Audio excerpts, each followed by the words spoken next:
전국에 자 떠나볼까요? 사랑해 주시는 시청자 여러분,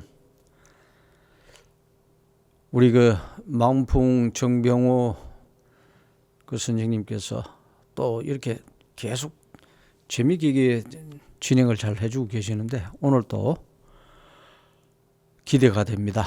또 기대가 되는데 잘 들어보세요. 정말 재밌네요. 그 4시가 사는데 그다음 또 왕비 부분 사는데 이런데 또 설명을 잘 해주시니까 하나하나 이렇게 보시고 또 준비하신데 사진 찍을 때는 또 사진 찍으시고 또 그런 의미하면서 보시면 참 좋겠습니다. 담당 PD로서 또 먼저 감사드리고 계속 우리 정병호 만풍 정병호 우리 진행자한테 마이크를 넘기도록 하겠습니다. 자, 여러분 안녕하세요. 또 이렇게 만나 뵙게 돼서 반갑습니다. 저는 지금 성북 구민들을 위한 문화강좌 시리즈 제3탄 창경궁에 대해서 해설을 해드리고 있습니다. 지금 오늘은 그 6번째 시간인데 지난번 시간에 이어서 오늘도 창경궁 내에 왕이 사는 공간, 왕의 가족들이 사는 공간 내전이라고 합니다. 내전 부분에 대해서 지난번 그 해설했던 것 뒷부분 계속 이어서 해설을 해드리도록 하겠습니다. 그 오늘 해설할 부분 지도로 한번 보시겠습니다. 자, 지금 여러분들 지도 보시게 되면은 지난번에 이제 말씀드린 대로 홍화문인 정문이 있고 정문부터 공식 행사 장소인 명정전, 그 다음에 왕의 집무실인 문정전을 거쳐서 내전과 외전을 구분짓는 bin양문을 통해서 이제 내전으로 들어왔습니다. 그래서 지난번 시간에는 함인전과 황경전, 경춘전 여기까지 보셨습니다. 자, 제일 안쪽에 보면은 통명전이라는 건물이 있습니다. 사진 자료로 한번 보시겠습니다. 자, 이 건물이 바로 통명전입니다. 이제 사진으로 이렇게 찍다 보니까 네. 옆에 건물하고 이렇게 이제 비교가 안 되다 보니까 큰지 작은지 그 구분이 잘 안 되는데 바로 이 내전 부분에 있는 건물 중에 가장 큰 건물입니다. 이게 통명전이 예, 통명전이 가장 큰 건물이다. 예. 방금 전에 사진들 보셨으면 그냥 건물만 있고 주변에 네. 앞쪽에 아무것도 없었는데 먼저 지붕 한번 보세요. 지붕. 네. 지붕을 보시게 되면은 용마루가 없습니다. 용마루가 없네. 예, 이 건물은 용마루가 없습니다. 네. 바로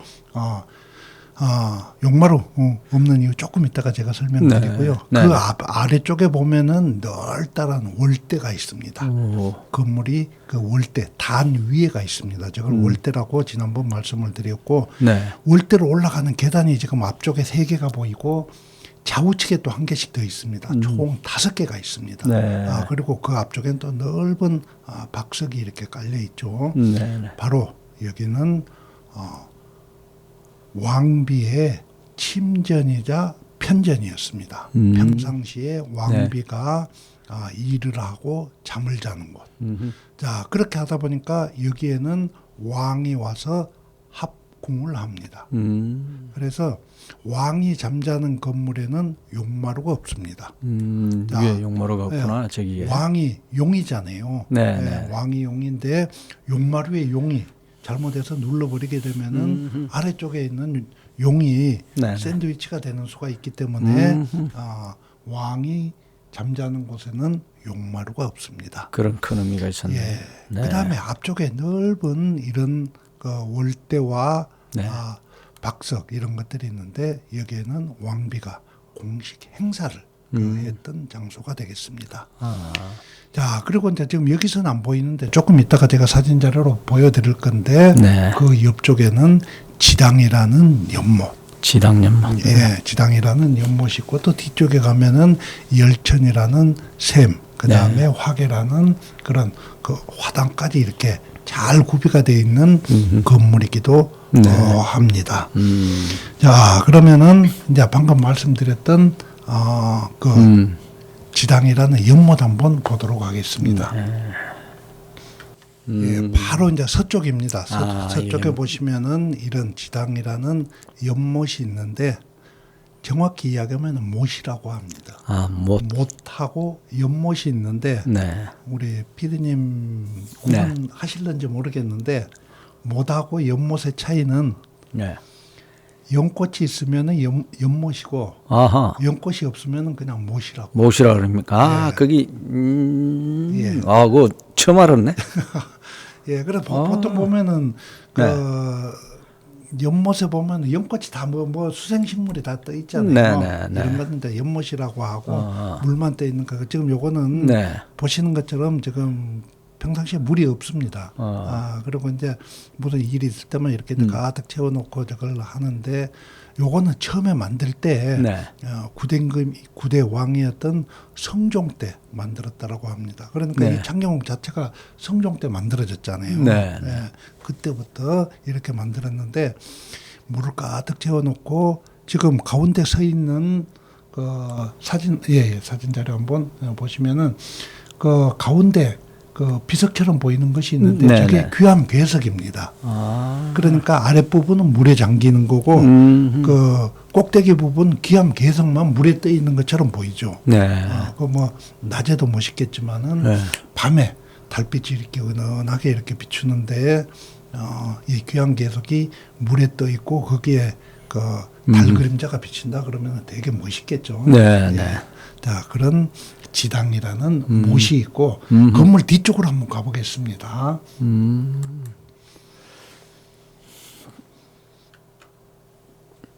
자, 건물 뒤쪽에 열천이라는 샘이 있습니다. 지금 이렇게 이제 뚜껑을 뚜껑 닫아놨네. 뚜껑을 덮어놨고 뒤쪽에 네. 그 단 부분에 이제 자세히 보시면은 열천이라고 이렇게 한자로 쓰죠. 딱 적혀 있네. 바로 이제 이 열천이라는 글자가 21번째 왕이었던 영조의 친필이라고 합니다. 영조의 영조의 친필인데 바로 그 영조의 어머니 숙빈 최 씨가 무술이 출신이잖아요. 그래 자기 어머니가 그 젊어서 고생할 때 그때를 생각을 해가지고 그 열천이라는 요 샘과 우물을 그 글씨까지 이렇게 써놨는데 그 열천이라는 말은 아주 차갑고 맑은 샘이라는 그런 뜻이 되겠습니다. 우리 저 영조께서 그 어머니에 대한 상당히 그 열등감이 우리 역사 공부할 때 많았잖아요. 그게 핸디캡 중에 하나입니다. 영조가 가지고 그러니까. 있는 핸디캡 중에 이제 네. 그 하나였는데 저걸 만들어 놓고 어머니를 극진하게 생각을 했죠. 그런데 네. 첫 번째 그 혼인을 할 때 네. 부인이 정성 왕후였습니다. 첫 번째 이제 그 결혼을 했는데 첫날 밤에 이제 들리는 말에 의하면 속설 어떻게 보면 이제 야사죠. 네, 네. 그 부인의 손을 잡고 손을 이렇게 만져보면 너무 희고 깨끗한 겁니다. 그래서 참 손이 희고 곱구려 이렇게 이야기를 하니까 정성왕후가 하는 얘기가 쟤는 귀한 집에서 크면서 집에서 손에 물 한 방울 묻히지 않고 고이 커서 그렇게 했습니다. 그렇게 이야기를 하니까 영조가 생각하는 어머니하고 자기 부인하고 너무 차이가 나는 거예요. 그렇구나. 예, 그래서 이제 그때부터 그 둘 간의 관계가 좀 소원해졌다는 그런 얘기가 있습니다. 근데 참 희한한 게 두 분 사이에는 자녀가 없습니다. 그러니까 정이 없네. 또 아들도 없고 아이러니하네요. 뭐 우연의 일치인지 어쩐지 잘 모르겠습니다. 야사가 재밌네요. 계속하셔. 예. 그다음에 이제 통명전 마당에 이제 와가지고 마루에 앉은 상태에서 제가 또 다른 이야기 한번 해드리도록 하겠습니다. 지금 여기 사진 자료는 없는데 모두 이제 그 통명전 큰 건물의 마루에 이렇게 쭉 앉았다고 생각을 하시고 상상을 한번 해보십시오. 그럼 제가 한번 이야기를 해드리겠습니다. 지난번 시간에 제가 말씀드릴 때 이 창경궁의 명정전이라는 그 공식 행사 장소 거기에서 66세의 영조하고 15세의 정순왕후가 가래 그러니까 결혼식을 했다고 제가 말씀을 드렸습니다. 자, 결혼식을 하려 그러면은 선을 봐야 될 거 아니에요. 네, 그렇죠. 선을 하려면은 선을 보기 전에 간택을 해야 될 거 아닙니까? 네, 네. 자, 뭐 이런 얘기도 듣기 그렇게 쉽지는 않은데 네. 제가 간택 절차 네, 네. 한번 말씀을 드리겠습니다. 왕이 왕비를 직접 간택하는 경우는 그다지 많지 않습니다. 불과 조선 시대 그냥 불과 한 두세 건에 불과한데 그렇죠. 대부분이 다 왕이 세자 때 세자 빈하고 네. 결혼을 하죠. 그럼 세자 빈이 되는 거죠. 네, 네. 그 다음에 이제 세자가 왕으로 등극을 하게 되면은 세자 빈도 왕비로 등극이 되는 거죠. 그렇죠. 책봉이 되는 거죠. 네, 네. 그런데 이제 영조는 정순왕후를 왕비로 맞으면서 이 간택을 하게 되는데 원래 이 간택이라는 것은 내전에서 합니다. 네. 여자들이 하는 일입니다. 여자들이 남자들이 하는 일이 아니고 그래서 보통 궁궐 내에 있는 가장 나이 많은 여자 어른이 주관을 합니다. 그런데 영조는 66세나 되다 보니까 자기보다 나이 많은 여자 어른이 없었던 거예요. 그래서 자기가 직접 간택을 했습니다. 자, 간택을 할 때는 세 단계를 거칩니다. 네. 삼간택이라고 하는데 상간택. 삼간택. 네, 그래서 초간택, 재간택, 삼간택. 네. 이렇게 해서 이제 세 단계를 거치게 되죠. 자, 초간택을 하게 되면은 그 간택을 하기 전에 온 나라 안에 결혼을 금지하는 금혼령이 내려집니다. 예, 결혼을 다 중지시킵니다. 그렇구나. 그리고 금혼령이 내려진 상태에서 네. 전국에 내노라하는 집안의 네. 부수들 약 20명을 선발합니다. 이것을 초간택이라고 합니다. 초간택 네. 20명. 자, 20명의 지금으로 이야기하면은 서류 심사를 하는 거예요. 그러네. 면접 심사, 서류 심사네요. 면접은 아니고 서류 심사를 맞네. 하는데 네네. 여러 가지 이제 조건을 내세워 가지고 추립니다. 추려내는데 5명 내지 6명으로 압축을 합니다. 네. 이렇게 5명 내지 6명으로 든 사람, 이 네. 사람들을 재간택이라고 합니다. 재간택. 처음에 20명, 두 번째 5명 내지 6명으로 압축을 했다가 최종적으로 3명으로 압축을 합니다. 어허. 자, 이걸 상간택이라고 하죠. 자, 세 번째 상간택이 될 때는 면접을 합니다. 페이스 투 페이스를 하는 거죠. 그래서 우리가 그 사극 보시게 되면은 네. 간택을 할 때 앞에 그 예비 신부들 다 앉혀놓고 대발로 이렇게 딱 쳐놓죠. 대발 쳐놓고 사이사이로 얼굴 보일 듯 말 듯 해가지고 그 면접관, 네. 면접관이 앞쪽에 앉아가지고 질문들 다 하죠. 네. 지금하고 똑같죠. 네, 네. 자, 그런데 영조가 3명의 그 예비 신부들을 앉혀놓고 그 심사를 합니다. 네. 자, 처음에 들어올 때부터 걸음걸이부터 다 봅니다. 네. 자, 근데 그 자리에는 방석이 3개가 있었습니다. 네. 그 방석은 그 예비 신부들의 아버지 이름이 방석 위에가 적혀 있습니다. 네. 그럼 거기에 이제 그 딸이니까 그 해당되는 그 자기 아버지 이름이 적혀 있는 방석 위에 앉으면 되는 거죠. 네. 네. 그런데 2명은 앉았는데 정성왕후는 방석에 앉지 않고 옆 방바닥에 앉았다라고 합니다. 그래서 영조가 물었죠. 너는 왜 그 방석 위에 앉지 않느냐? 그렇게 이야기를 하니까 어떻게 자식된 도리로서 아버지 함자 위에 앉겠습니까? 이렇게 답변을 했답니다. 네. 그렇게 해가지고 뭐 점수를 좀 땄는지 어떤지는 모르겠는데 면접 점수. 네. 하여튼 그 상태에서 이제 첫 번째 질문이 나갑니다. 네. 첫 번째 질문이 나가는데 이 세상에서 가장 높은 것이 무엇이냐? 네. 예. 가장 깊은 것이 무엇이냐? 깊은 것이. 가장 깊은 것이 무엇이냐? 네, 네. 이렇게 하니까 이제 2명의 그 예비 신부들하고 다르게 정순왕후가 이야기한 것은 사람의 마음이라고 그렇게 이야기를 했답니다. 깊은 것이. 예, 뭐 이제 동해 바다가 깊다, 뭐 어디 골짜기가 깊다, 다른 사람들은 그렇게 이야기를 했는데, 정순왕후는 사람의 마음이 가장 깊다. 깊습니다. 이제 이렇게 대답을 했답니다.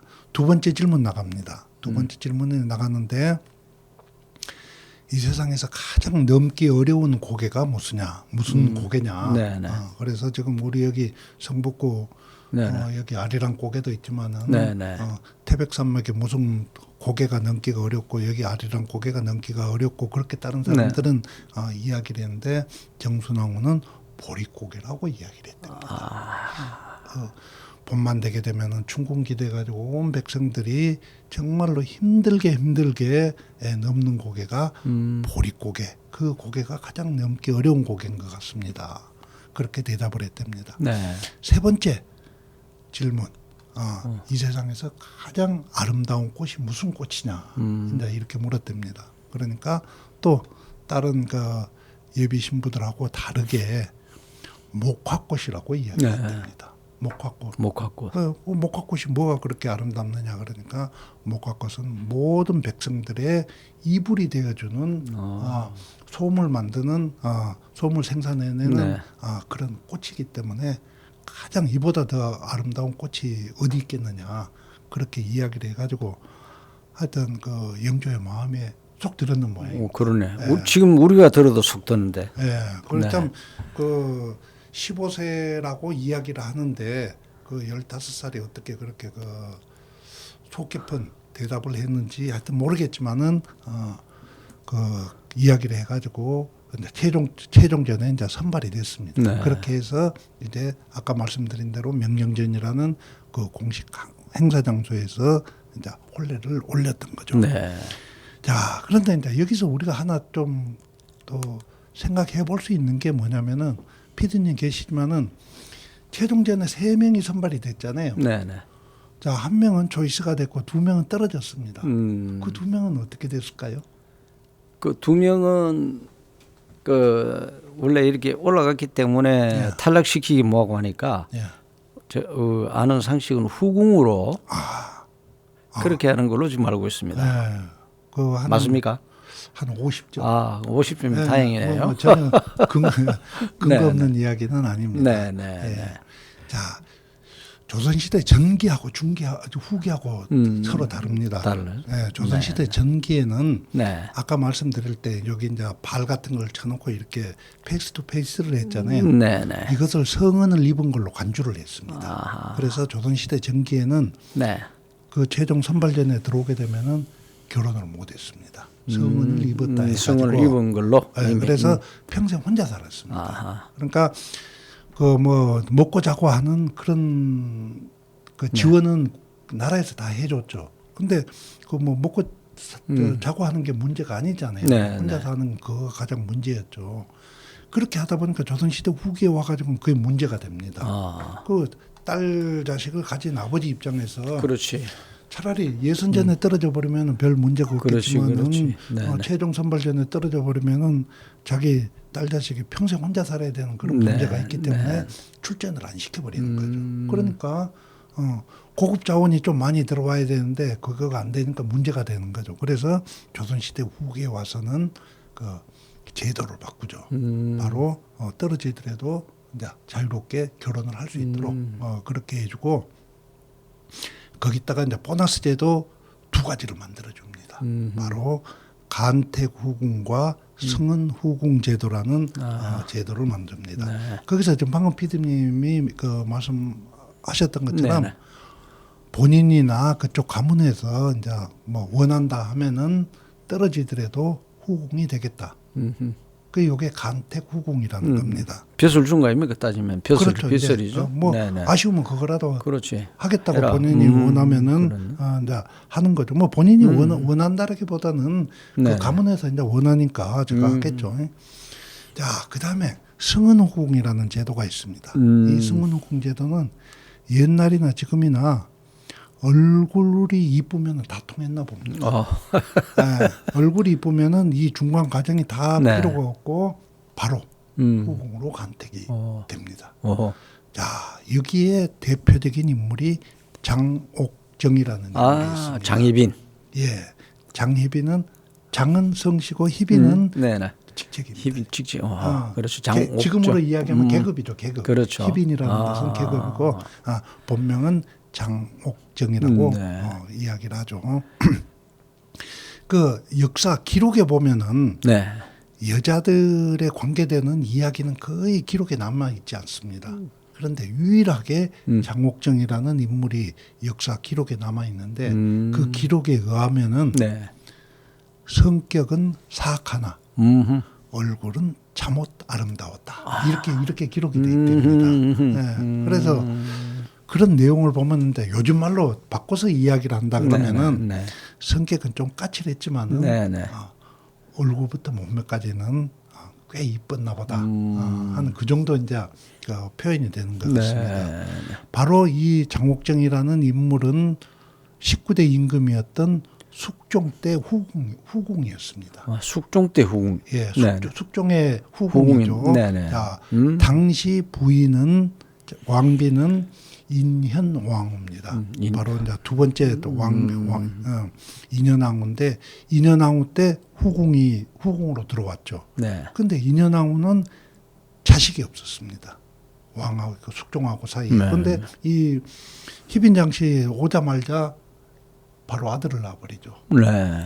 아들 낳아가지고 이 바로 아들이 숙종의 대를 이어서 조선의 20번째 왕인 경종이 됩니다. 아, 경종. 예, 그리고 뭐 옛날에 왕비도 좋지만은 아들 못 낳으면은 크게 뭐 좀 구실을 못하다 보니까 그래도 아들 낳는 왕의 대를 이을 그 왕자를 생산해내는 후궁이 더 이렇게 그 위세가 대단했던 거죠. 네네. 그렇게 해가지고 결국은 그 희빈장 씨가 그 왕비 자리까지 올라가게 되고 그 인현왕후는 사가로 쫓겨가게 됩니다. 폐비가 되죠. 네. 그리고 이제 약 6년 정도 지나고 난 다음에 다시 인현왕후가 복권이 되죠. 네. 복권이 되자 이제 그러니까 그 폐비를 시키면서 이제 온갖 악행을 저질렀던 거죠. 이제 희빈장 씨가 그런데 그런 것들이 다시 이제 나중에 이야기가 돼 가지고 다시 그 왕비로 복권이 되면서 희빈장 씨는 후궁이 되고 그것도 부족해 가지고 마지막에 사야까지 받게 되는데 방금 전에 여러분들이 보셨던 그 통명전이라는 것 그것이 그 마지막에 그 사약을 받았던 그런 장소가 되겠습니다. 자, 그런데 이제 우리가 사극을 보게 되면은 후궁하고 왕비하고 이렇게 이제 싸우는 장면이 많이 나오죠. 많이 나오죠. 네, 그리고 이제 희빈장 씨하고 인현왕후 관계되는 영화나 연속곡 옛날에는 사극도 꽤 있었습니다. 엄청나게 많았던 것 같은데. 예, 요즘 이제 그런 거가 별로 없는데 그 사극 보시게 되면은 후궁이 그 사이에 끼는 사람이 있습니다.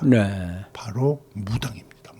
무당이 이제 그 후궁 옆에 딱 붙어 있죠. 그리고 이제 저녁 내 후궁 잠도 안 재우고 후궁 그 구석방에 이제 갖다 은밀한 데 데려다 놓고 활쏘기 연습 계속 시키잖아요. 맞아요. 뭐 인형 같은 거 갖다 세워놓고 그 다음에 또 바늘 같은 걸로 또 저녁 내에 찔러대잖아요. 그렇죠. 계속 콕콕콕 찔러가지고. 뭐 그런데 우리 사국 보면 그렇죠. 그런 거 이제 후궁한테 시키고 그것도 부족해가지고 궁녀들을 시켜가지고 왕비에 쳐서 왕비가 잠자는 그 집 아래쪽에다가 뭐 동물의 사체라든지 무슨 인형이라든지 그 저주를 하는 그런 물건을 묻어놓기도 하고 그런 것을 보셨을 겁니다. 그런데 방금 전에 보셨던 이 통명전이라는 곳, 이 통명전이라는 이곳에 1990년에 전체 올 수리를 했답니다. 통명전 전체 수리를 했는데 과거 그 희빈장 씨가 묻어놓은 것으로 추정이 되는 흉물이 실제로 발견이 되기도 했다라고 합니다. 이 통영전 여기가 하여튼 이 통영전이 상당히 역사적인 건물이네요. 예, 그렇죠. 와, 그러네. 잘 기억을 해야 되겠습니다. 그 우리 시청자 여러분, 우리 통영전 가시면은 아까 이제 말씀하신 대로 우리 그야말로 장혜빈 반드시 생각해야 되겠네요. 그 제가 장혜빈 나오는 그 영화 뭐 이런 것들 한번 포스터 한번 준비했는데 사진 한번 볼까요? 그거 좋습니다. 자, 요거는 그냥 이제 그 방송에서 나온 장옥정이라는 아주 예. 이쁜 탤런트가 지금 그 역을 맡았는데 네네. 과거에는 이런 영화나 연속곡이 그 많이 나왔죠. 네. 이렇게 이쁜 장옥정이 마지막에 사약을 받게 되죠. 네. 사약 받는 장면 제가 또 어렵게 사진 한번 구해봤습니다. 아, 그러네요. 사약을 보겠습니다. 그 연속곡 보시게 되면은 우리 장옥정은 얼마나 억울하겠습니까? 왕까지 그래. 나왔는데 야, 저렇게 한때 했구나. 왕비까지 저걸 했는데 네. 죽어도 못 마시겠다. 네. 네. 그래서 이야, 끝까지 버티네, 그죠? 네, 끝까지 버티죠. 그래서 그냥 마지막에 네, 네. 숙종이 한마디 합니다. 아. 옥정아 네. 완샷 했답니다. 마지막에. 그래서 네. 완샷하고 네, 네. 장옥정이가 이제 그 네. 목숨이 끊어졌는데 아. 참 그 질긴 인연 같습니다. 네. 이 장옥정이 돌고 돌아가지고 네, 네. 폐비가 됐으니까 네. 그 능도 아니고 묘인데 네, 네. 지금 서원흥에 가면은 네. 같은 울타리 안에 같이 묻혀 있습니다. 아. 전혀 다른 데로 갔는데 네, 네. 자기 남편이었던 숙종은 처음부터 서원흥으로 갔고 네. 이 폐비는 경기도 광주 땅으로 네. 가서 묻혔는데 거기에 도로가 생겨버렸습니다. 아. 도로가 생기는 바람에 네, 네. 그 어디다가 이장을 해야 되는데 네, 네. 어디다 이장을 하면 좋을까 하고 이렇게 네. 봤는데 그래도 옛날 남편 곁에 묻어주는 게 좋겠다 해가지고 서운흥에 지금 같이 조금 위치는 떨어져 있지만은 그 같은 그 능 안에 이렇게 묻혀 있습니다. 아, 그거는 우리 만풍 선생한테 제가 처음 들어보는 이야기인데 그 묘지를 이제 이장하다 보니까 예. 그럼 그거를 해준 후손들은 그러면 우리 조선 뭐 왕의 후손들이 해준 건가요? 안 그러면 국가에서? 국가에서 이제 문화재청에서 문화재청에서. 그런데 같이 이렇게 연관이 되니까 예. 그렇게 그 결정을 한 거. 내려줬던 거죠. 아, 우리 시청자 이런 것도 한번 이렇게 좀 관심 있게 보시고 쭉 계속 길게 이렇게 우리 뭐 연수국 볼 때 보면 그냥 뭐 간택 선정하는데 뭐 첫 번째가 아까 그 초간택, 초간택, 재간택, 상간택, 예. 진간택, 삼간택. 예. 예, 그러니까 예선전 거치고 결승전 거치고 이런 식의 한번 잘 의미하시면 보시는 게 상당히 도움이 많이 될 것 같다는 말씀을 드리겠습니다. 그래서 이제 이런 것들이 그 절대 주먹구구식으로 진행이 된 게 아니었다. 네. 이제 우리가 알고 있는 거나 이런 네. 사극 같은 데서는 이제 단편적으로 이렇게 나오다 보니까 조금 그 주먹구구식으로 보이는지는 모르겠지만 매우 체계적으로 이렇게 돼 있었다. 이제 그런 걸 말씀을 드리고. 근데 또 시간이 또 거의 다. 네, 뭐 계속 그 재미있게 설명하시다 보니까 이 완전히 또 또 그럼 또 그럼 이제 오늘 이 정도 이제 또 말씀을 드리고 또 계속해서 나머지 부분은 다음 시간에 또 해설을 해드리도록 하겠습니다. 긴 시간 동안 해설 드려줘서 고맙습니다. 다음 시간에 또 그 재밌는 내용 준비해서 계속 해설해 드리도록 하겠습니다. 수고들 하셨습니다.